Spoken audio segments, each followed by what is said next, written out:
안녕하십니까. 원주 시민 철학자 한상철입니다. 원주의 중천 철학 도서관으로부터 이달의 철학 책으로 소개를 부탁을 받아서 특히 그 고전에 관해서 그 부탁을 받아가지고 영광스럽게 제가 테이프를 끊어가지고 아주 기쁘기 이를 데 없습니다. 사실은 이 고전은 이건 마음의 거울입니다. 그래서 고전을 통해서 자기를 비춘다는 것은 자기를 확인하는 거고 자아를 파악하는 것으로서 인생 그 길에 있어서 아주 중요하지 않나 이렇게 생각하고, 그럼 뭘 할 것인가 생각하다가 동양 철학에 관해서는 동양 부분에서는 그래도 기본이 되는 건 논어고, 서양에 있어서는 또 역시 그 사상의 중심이 되는 건 플라톤인데, 플라톤의 사상의 출발점은 역시 소크라테스의 변명이 아닌가 이렇게 생각돼서 이달에는 논어를 중심으로 소개 말씀을 드리고, 이 다음 달에는 소크라테스의 변명을 중심으로 말씀을 드리려고 합니다. 논어는 뭐 모두가 잘 아시는 바와 같이 이 동양의 5,000년을 동북아시아를 그 리드해온 중심 사상입니다. 그래서 지금은 그렇지만은 우리가 조선 왕조 말기까지만 해도 논어는 바로 그 시대의 정치학 원론이고 경제학 원론이고 국민 기본서입니다. 모든 것은 거기에서 출발해서 거기서 끝나는 정도가 됐는데, 이게 이제 일제 식민지가 됨으로써 중단이 되고 다시 그 후서부터 이제 근대화에 뒤진 걸 근대화하는 과정에 있어서 1945년 해방이 된 후에 이제 우리도 나라가 독립되고, 그때 독립된 후에 우리나라를 리드한 분들이 대개가 중심이 미국에서 공부하신 분들입니다. 이 대통령 이승만 박사를 비롯해서 그때 당시에 문교부 장관이 백낙준 박사니 이런 분들이 했는데, 미국에서 교육받던 영향도 있지만은 그때 당시에 일반적으로 우리는 그 논어하면은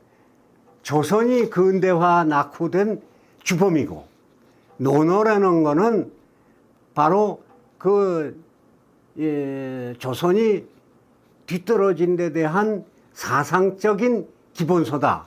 이래서 아주 진짜 모술책으로 주는 이렇게 교육을 받지 않았나 이런 생각입니다. 그래서 저는 솔직히 말씀드려가지고 논어를 못 읽었습니다. 그래서 제가 이제 인생 살아오면서 시장 군수를 강원도에서 약 반 가까이 하면서도, 그러면 그 지역에 그래도 지도자인데 사실 논어를 한 번도 안 읽고 시장 군수를 했습니다. 그리고 퇴직한 후에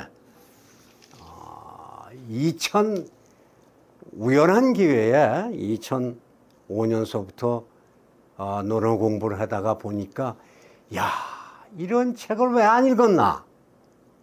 이게 참 아주 천추한이 되고, 그 다음에 이 논어가 전부 왜곡이 되고 공자 사상이 왜곡이 돼서 잘못 알려지는 바람에 그렇지, 논어의 기본 사상대로 공자 사상의 기본대로만 하시면은 조선은 물론이고 동양도 근대화에도 이렇고 세계에 앞서가는 그런 나라들이 될 텐데 그랬구나. 이걸 바로잡아야 되겠다. 그래서 저는 2005년도에 논어를 접한 후에 인생이 달라졌습니다. 사실 그 논어 접하기 전까지 저는 제 개인적으로 2002년도에 원주시장 다시 재선에 떨어지고 그 후에 여러 가지로 선거 때마다 실패를 하고 연속으로 실패를 하면서 뭐 가산탕진도 하면서 이런 과정에 있어서 야, 이 내 인생 완전 실패 아닌가 이런 속에서 사실 좌절과 절망 속에서 살 때입니다. 그래가지고 뭐 참 엉망인생활을 할 때 논을 접하고는 야, 이게 아니다. 이게 이럴 때가 아니다 말이야. 이 공자 같은 분도 이런 인생을 살았는데 내가 이렇게 좌절하고 있을 때가 아니라 해가지고 참 그 인생 황혼기 그 절망에 빠졌을 때 새로운 희망과 인생에 대한 용기를 준 게 바로 논어고 공자님입니다. 그래서 야, 이거가 내가 이래가지고는 안 되겠다. 내가 이 논어를 읽음으로써 새로운 인생을 다시 시작을 해놨는데 이거 나에 그쳐서는 안 되겠다 해가지고 2006년 7월 1일서부터 논어 책을 쓰기 시작했습니다. 이걸 알려야 되겠다.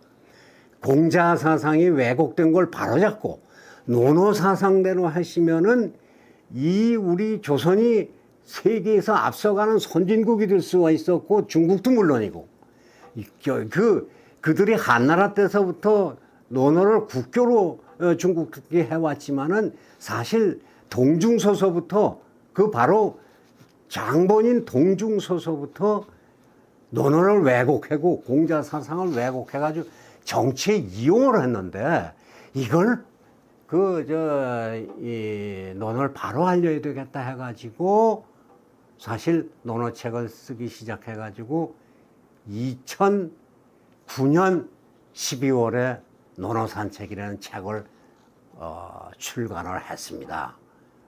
그리고 오늘 마침 그 논어산책이라는 책도 가지고 있으니까 충천철학도서관에서 논어책을 좀 소개를 해달라는 말씀을 듣고 쾌히 응낙을 했습니다. 사실 논어는 지금까지 뭐 우리나라에 수만 권이 나와 있을 거예요. 옛날 뭐 삼국시대에서부터 일단 논어가 들어온 걸로 돼 있고 고려조 때는 물론이고 조선 왕조 때도 그렇고 그래서 뭐 한문으로 된 논어책도 부지기 쓰고 지금도 서점에 가면 뭐 논어책의 해설선이 번역선이 뭐 해서 수천 권이 된다고 전 봐요. 그건 뭐 우리나라뿐이 아니라 중국도 그렇고 일본도 그렇고 또 미국이나 영국을 비롯한 유럽주도 똑같습니다. 이 논어가 참 중요한 책으로 이루어져 됐는데 그러나 분명히 내가 여기서 꼭 여러분들께 말씀드릴 거는 논어를 꼭 읽으십시오. 논어를 읽으면은 이 세상에 인류로 태어나서 논어를 안 읽고 논어를 못 읽고 세상을 하직을 한다는 건 나중에 후회입니다. 정말 논어는 한국 사람으로서 아주 꼭 읽어야 될 거고 특히 앞으로 자기 분야에서 지도자가 되고자 리더가 되고자 하는 생각을 가진 사람은 논어를 먼저 읽으십시오. 논어책은 다른 얘기로 표현하면 지금까지 나와 있는 그 어느 책보다도 중요한 그 리더십 이론입니다. 지도자로는 논어당할 게 없습니다. 이 상대방 인간을 사랑하면서 어떻게 조화로운 세상을 이끌어가고 만들 것인가 하는 게 논어에 전부 들어 있습니다. 그래서 이와 같은 논어책을 어떻게 하면 잘 소개할까?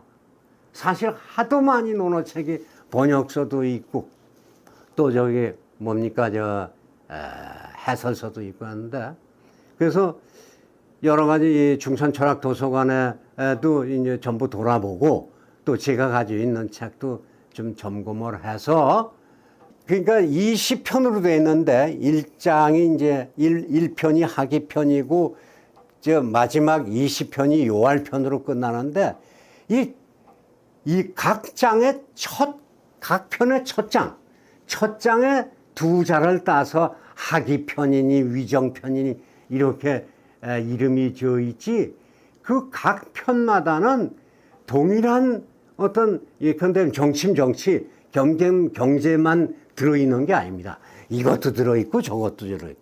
이 논어책 자체가 공자님이 직접 쓰신 게 아니고, 공자님이 그때의 그 제자들과 담론과 토론을 하면서 제자들과의 그 담론, 그리고 그 시대의 지도자들과의 만나서 또 대화 나눈 거, 또 혼자의 생각, 이런 거를 제자들이 받아서 기억을 더듬어 가지고 공자가 돌아가신 후에 쓴 책이기 때문에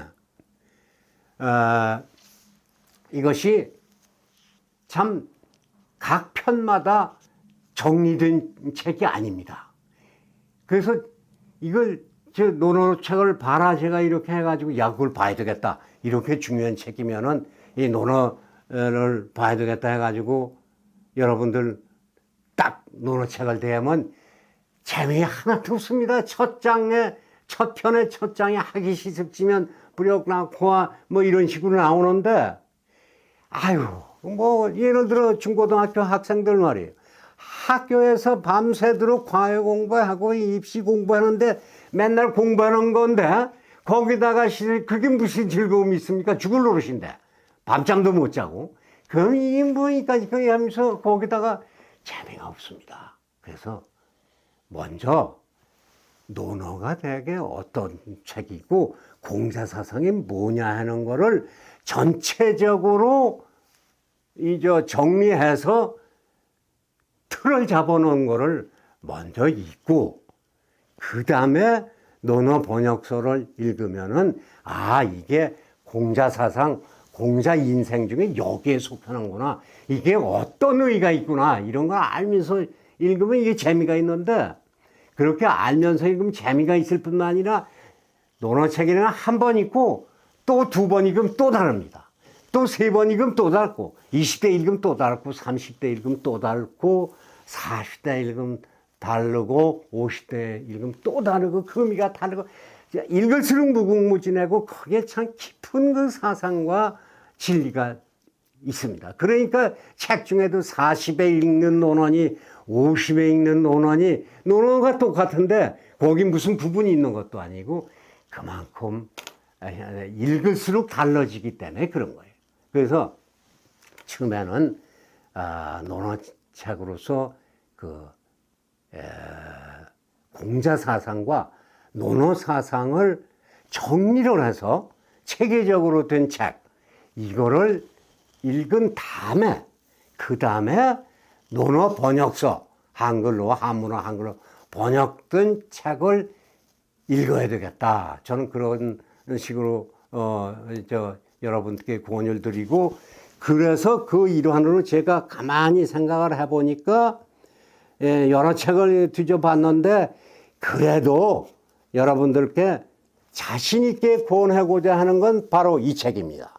이건 누가 쓴 책이냐면 안병욱 교수님이라고 서울대학교에서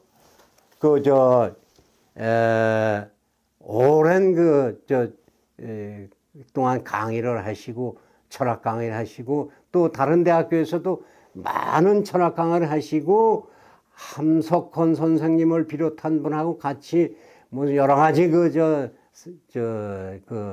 사상 운동도 하시고, 특히 지금 우리나라에 생존하신 원로 철학가인 김영석 선생님하고 또 돌아가신 서울대학교 김태길 박사님하고 이 안병욱 교수님하고 셋이 제일 친한 아주 형제같이 지내신 분들입니다. 근데 이분이 이제 지금 돌아가셔서 안 계신데, 이분의 논어 인생론, 이 책이 아주 잘 정리를 되어 있습니다. 그래서 대충은 알 수 있어요. 여기 보시면 공자가 어떤 분이라는 게 이렇게 쭉 돼 있고, 논어의 사상이라고 해서 여러 가지 쭉 하는데, 이 책을 보시면 철학자가 쓰신 분이기 때문에 철학적인 면에서 공자를 접근하면서 인생의 지침도 되고, 또 논어 전체, 그 다음에 공자 사상 전체에 대한 파악엔 아주 좋지 않겠나. 이래서 이 책을 먼저 소개를 해드립니다. 그리고 또 하나는 동시에 또 하나 논어의 그 전체 사상과 공자 사상을 중심으로 사상 체계를 이렇게 총 정리를 한 거는 이게 제 졸작인데, 제 책입니다. 이 논소산 책인데, 사실 이 책이 저는 뭐 한문학자도 아니고 동양 철학을 전공한 사람도 아니지만은 사회과학을 전공해서 전국에서 시장 군수를 오래 한 그런 생활인입니다만은, 이 책을 접하고 저는 이 논어를 접하고 다시 새로운 인생을 살고 있습니다. 열심히 살고 있습니다. 아주 보람된 생활을 하고 있습니다. 그런데 그래서 이거를 이 공자 사상에 왜곡된 걸 제대로 알려야 되겠다. 그리고 정리를 해야 되겠다 하는데, 다만 이거 개설서인데 이 안병옥 선생님이 쓰신 거와 어떻게 다르냐. 이 책은 철학하신 분이 철학적인 입장에서 쓰신 거고, 저는 사회과학 하시는 한 사람으로서 사회과학 한 분야, 예를 들어 정치, 행정, 경제, 일반 사회, 그 다음에 지도자가 되고자 하는 사람들, 특히 리더가 되고 앞으로 정치를 하고 싶은다는 뜻이 조금 있다든가, 또는 회사를 경영해서 사장이 되고 싶다든가 오너가 되고 싶다든가, 또는 시의원, 도의원, 국회의원 등등의 그 리더가 되고 싶다는 사람, 바로 사회과학을 한 입장에서 사회과학적인 측면에서 쓴 개설서이기 때문에 다릅니다. 약간 다르고 또 접근도 다르게 했고, 그래서 공자 사상을 중심으로 해서 공자가 우리 17의 어머니도 돌아가시고 3살의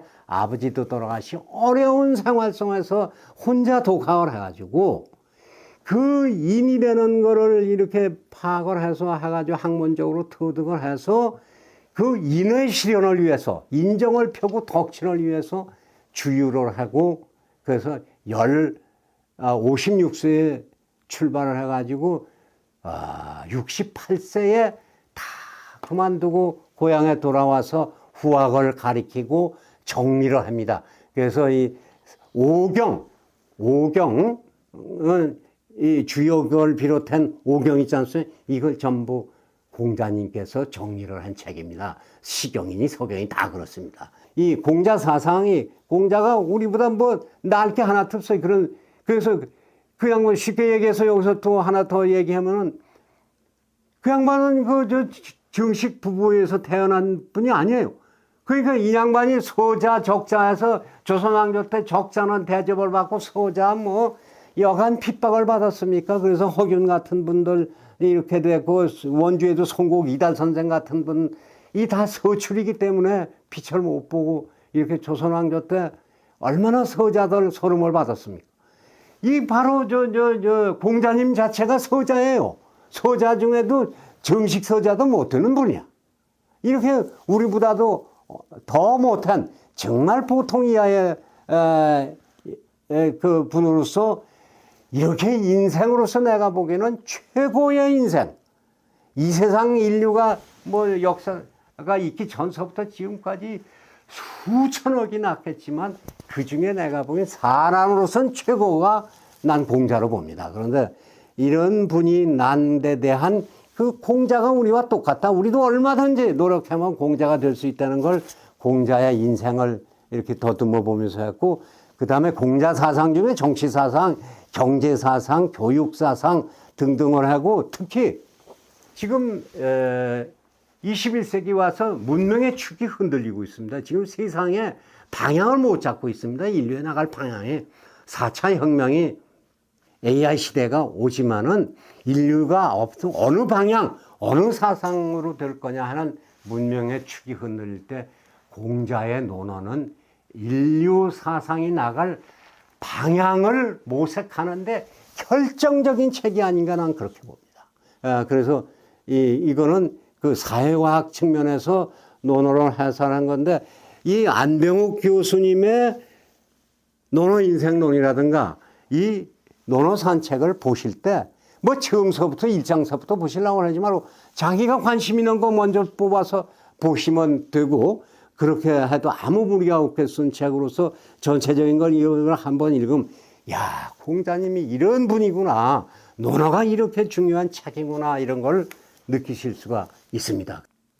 그런데 이 청소년 때 초등학교 때서부터 중고등학교 학생들은 물론이고 대학생은 더군다나 뭐 꼭 읽어야 되고 이 논어책을 읽어야 되고 젊은이들이 읽어야지 앞으로 자기들이 각 분야에서 리더가 됐을 때 세상을 정말 덕이 흐르는 어진인 사랑을 베풀고 지도자로서의 그 정말 세종대왕 같은 그 우리 국민이 전체가 바라는 지도자가 나오려면은 논어책을 읽으십시오. 논어에는 지도자의 길이 있습니다. 그런데 이거를 젊은이들이 읽어야 되겠는데 그래서 도서관에 쭉 책을 뒤지니까 몇 권 있는데 그중에 내가 보기에는 이 책이 좋습니다. 이게 사람 속에서 찾은 사람의 길 청소년 철학 창고 20 어디서 나왔냐면 논어 풀빛이라는 데서 나오고 진현종이라는 분이 풀어 쓴 책인데 내가 보기에는 아주 논어를 전체적으로 이해하는 데는 아주 잘 된 책입니다. 그리고 이건 또 어떤 식으로 정리를 했느냐 하면은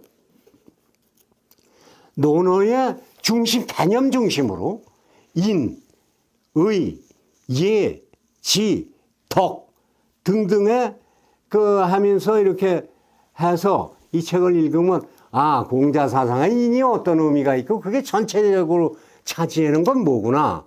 의가 어떤 의미가 있고 이게 또 공자 사상 전체는 어떤 거고 이런 걸 파악할 수가 있으면서 동시에 논어 전체를 쉽게 풀어서 아주 논어책 중에 엑기스가 되는 장들은 번역도 해놨습니다. 그래서 이 책을 권합니다. 그리고 이제 이런 것들을 읽으신 다음에는 그 다음에 논어 번역서를 봐야 된단 말이에요. 번역서에는 제가 본 바에 의하면은 아주 번역서 많습니다. 중천철학도서관에서도 또 여기 논어에 관한 번역서가 수십 권이 있는데 그 중에서 제가 보기에는 김학주 교수님이 번역한 서울대학교 교수님인데 이 양반기 아주 간결하게 아주 요점 중심으로 간결하게 번역을 해놨고 현대감에 맞게 번역을 했습니다. 그래서 이 책을 권해드립니다. 그리고 또 논어를 공부하면서 한문도 같이 공부하고 이렇게 해서 보겠다 하는 분들은 현토완역 논어 집주라고 해서 성백효 선생이 번역했습니다. 이건 전통문화연구회에서 나왔습니다. 다만 이 책은 한문 공부를 하실 분은 이 책을 보는 게 좋은데 이 성백효 선생이 한문 공부는 많이 하신 분이지만 현대 학문을 하신 분이 아니기 때문에 학교는 다니시지 않으신 분이기 때문에 쉽게 얘기해서 현대 감각이 없어서 번역도 좀 그러니까 구시대 분들 번역감의 말들이 많습니다. 그런 거는 미리 이해를 하시고 한문 공부까지 같이 하시려면 이 책이 아주 좋습니다. 그렇게 해서 요 책을 등등을 이렇게 보시면은 논어 어느 정도는 뭐 통달이 되겠죠. 그리고 몇 번 보시면 정말 참 아주 여러분들 기쁨을 찾을 수가 있습니다. 그리고 그 다음에는 더 공부를 하려면 이제 전문가가 되고 논어에 대해서 하면 깊이 들어가는데, 그럴 때는 여기 이제 그래서 도서관에 있어서 빼왔는데, 바로 다산 정양육 선생이 쓰신 논어 고금주, 이게 5권으로 돼서 번역이 나와 있습니다. 여기 1권인데 아주 좋습니다. 정말. 정말 다산 선생은 참 학자 중에 학자입니다. 그 여기에는 중국 사람들이 논어를 번역하면서 한 거와 이제 다산 선생의 다른 거를 바로잡은 거, 일본 사람들이 논어를 또 번역해서 저 일본 사람들 이렇게 한 책도 다 해가지고 그 중에 지정을 해서 이건 잘못된 거고 이건 제대로 된 거고 이렇게 다 이렇게 비교를 해가면서 당신의 그 심오한 학식으로 이렇게 이제 논어를 번역하고 해설한 책인데 참 좋습니다. 저도 공부를 하다가 뭐 모르고 이론인들이 많은 논어를 볼 때는 이 책을 반드시 봅니다. 그걸 찾아가지고. 그래서 이건 이제 전문적으로 1권서부터 5권까지 아주 질로 나와 있는데, 이렇게 가지고 계시면서 논어책을 보다가 이게 더 깊은 뜻이 뭔가 하려면 저 논어 고금주를 보시면 아주 도움이 될 걸로 제가 말씀을 드립니다. 이 논어는 사실은 동양의 5,000년 역사에 5,000년의 사상을 지도하고 중심이 된 책인데, 공자께서는 사실 나라 경제를 중요시한 세계 3대 성인 중에 경제를 중요시한 분은 공자님밖에 없습니다. 이 논어책을 읽어보면. 그런데도 우리나라 경제가 근대화가 안 되고 이런 게 전부 공자가 뒤잡아 썼으니까 그거 아닙니다. 중국 사람들 이제 문예혁명할 때 비림이라고 해가지고 아주 공자를 뭐 아주 참 처참하게 난도질을 했지 않습니까? 그리고 그때 인표 막 때려잡을 때 말이에요. 이렇게 참 이 공자님은 뒤잡아 쓰기도 많이 쓰고, 또 공자는 중국에서 성인으로서 이렇게 추앙도 받았지만, 그러나 역대 중국 정부도 공자를 이용만 해먹었지 공자가 삼강을 주장해 본 적이 없습니다. 오류는 얘기를 했어도 삼강은 주장한 적이 없고, 정치에 이용하기 위해서 삼강을 동중서가 만드는 거 아닙니까? 이게 공자 사상이 왜곡이 돼. 그런데 공자는 서자 출신의 적절을 구분한 적도 없고, 하급 뭡니까 하사관 출신 아버지 밑에서 태어난, 그러니까 선비로 그냥 공부만 했지. 그래서 양호의 초청을 받아서 그 사만, 노나라의 사만 그 잔치집에 갖다 쫓겨났지 않습니까? 귀족도 아닙니다, 공자는. 그렇지? 그러니까 양반 쌍놈이 공자 책임이 아닙니다, 이게 전혀. 뿐만 아니라 공자는 이렇게 자기의 이제 유세를 떠나가지고 14년간 56세에 출발을 해가지고 68세에 돌아오시는, 죽을 고비를 3번이나 겪습니다. 예. 결국 모략을 받고 놀림감이 돼가지고 상갓집 괜히 그 태울 받아가면서도, 여러분 56세면 그때 당시에는 요새 80 정도 보면 될 거예요. 그렇게 노인네가. 또 키는 여간 큽니까? 이 양반이 키가 197cm입니다. 지금으로 치면은. 그런 분이 이제 또 생긴 것도 희한하게 이 공구라고 해서 이게 희한하게 생겨가지고, 그런 분이 말이에요. 최구는 그렇게 키가 큰 분이 말이에요.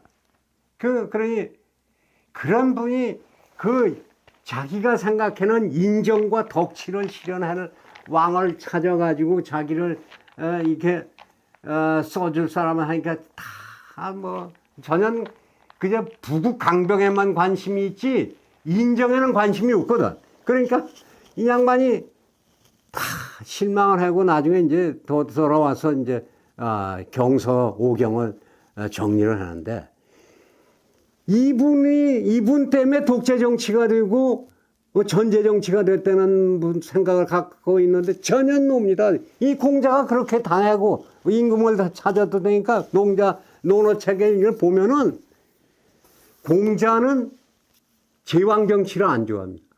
선양을 좋아해요. 선양. 그러니까 연임금이 임금을 이렇게 하다가 다 이제 한이 쇠고 하니까 순임금에게 선양을 하고 순임금이 또 이렇게 하다가 운임금에게 선양을 하는 선양을 하는데 그건 사실 불가능하거든요. 그러니까 이분이 생각한 게 바로 뭐냐?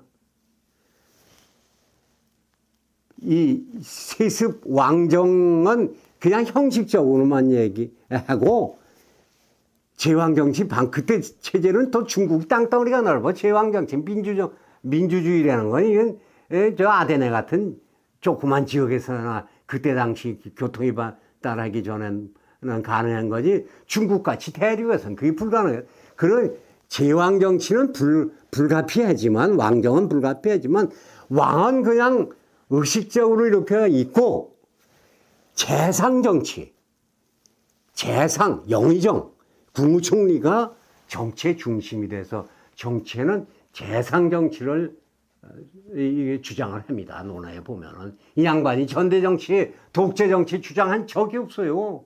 그런데 이게 뒤잡아서 가지고 전부 이게 공자가 그렇고 논어가 그렇다 하는데 이 양반은 재상정치를 주장을 하고 그걸 이상으로 해서 실현하려고 또 직접 다니신 분인데 바로 조선에서는 삼봉 정도전 선생이 재상정치를 실현하려고 사실은 조선 왕조를 이게 이상을 꿈꾸고 했는데 이게 바로 이방원 태종의 그 뭡니까 그 형제의 난에 의해서 완전히 역적으로 몰리면서 끝났지만은 그 실현을 한 건 처음으로 재상정치를 실현한 건 정도전이 있었습니다. 그게.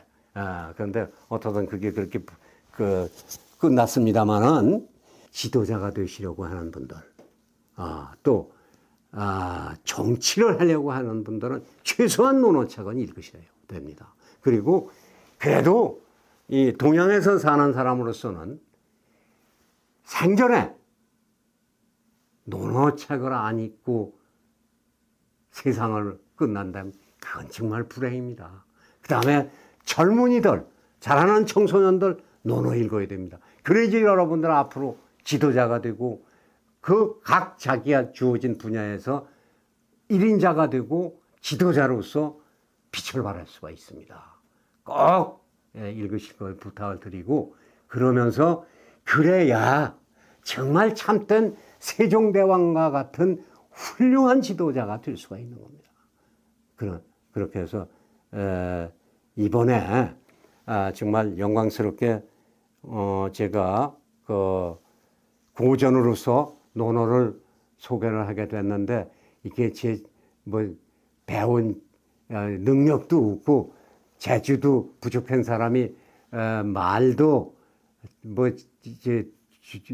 조리도 없고 해서 제대로 소개를 했는지는 모르지만은 어떻든 논어를 읽으면은 여러분들 리더가 되고 논어를 읽으면 여러분들 인생이 성공할 수가 있습니다. 꼭 논어를 읽으시고 논어는 읽을수록 달라집니다.